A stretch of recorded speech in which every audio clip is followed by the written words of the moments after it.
ইসলামের মতো যা যদি একটা দল ক্ষমতার মধ্যে আসে, আল্লাহর কসম করে বলেছে মানুষ নিঃসন্দেহে ঘুমাইতে পারবে না, তারা ঠিক মতন খাবার পাবে না। কিয়ামতের আগ পর্যন্ত মনে রাখবেন জামাতে ইসলাম ক্ষমতার মধ্যে আসতে পারবে না। মাওলানা ভাসানী সাহেব বলেছিলেন নীল নদের পানি যেমন নীল নয়, জামাতে ইসলাম কোন দল হতে পারে না। ইসলামের জন্য শত্রু থাকলে একটা দল হতে পারে, কারণ তারা আমেরিকার এজেন্ট এই দেশের মধ্যে বাস্তবায়ন করতে চাচ্ছে। বিএনপির সাথে মাঝখান দিয়ে লাগছে, এরপর আওয়ামী লীগের সাথে, এরপরে নিজেরা এখন দালালি করতে চায়, কোনো জায়গায় সাইড পাইতেছে না। একটা কথা মনে রাখবেন, তারা যেই কারণে ক্ষমতা আসতে পারবে না, কিন্তু আল্লাহর নবী বলেন আমার উম্মতের মধ্যে যারা মুনাফিক, দাড়ি রাখিয়া টুপি লাগাইয়া পাঞ্জাবি পরিয়া ইসলামের নাম লাগাইয়া অথচ আমেরিকার সাথে দালালি করে, হারামকে হালাল ভাবে চালাইয়া দিতে চায়, যারা মুনাফিক তাদেরকে জাহান্নামের সর্বনিম্নে দেওয়া হবে। ইন্নাল মুনাফিকিনা ফিদ্দারকিল আসফালি মিনান নার।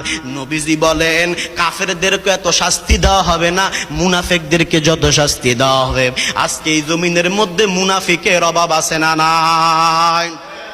মুনাফেক মুনাফেক দেখবেন হারাম জিনিসটাকে হালাল ভাবে চালাইয়া দেয়, আছে না নাই? বলেন গণতন্ত্র হারাম, গণতন্ত্র কি বলেন হারাম, খেলাফত জায়েজ। কিন্তু হ্যাঁ তোমরা গণতন্ত্র দিয়া দেশ চালাও, আমাদের অসুবিধা নাই, আমরা মানি।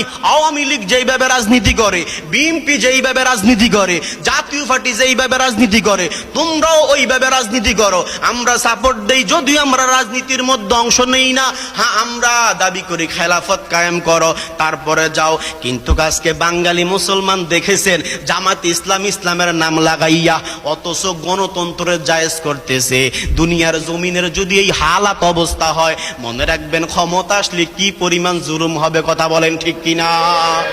ইউরোপের গানগুরু প্লেটুর যে রাজনীতি গণতন্ত্র, আর যদি আব্রাহাম লিঙ্কনের গণতন্ত্রকে বাংলাদেশের ভিতরে যদি আপনারা জায়েজ করতে চান, কখনো অ্যাকসেপ্ট করবে না মানুষ, কারণ গণতন্ত্র মূলতই হারাম, গণতন্ত্র মূলতই হারাম, গণতন্ত্র হারাম। কিন্তু কয়েকদিন আগে ডাক্তার মোহাম্মদ শফিকুল ইসলাম জামাতের আমির উনি বলেছে ভোটের জন্য গণতন্ত্র জায়েজ। নাউজুবিল্লাহ বলবেন না?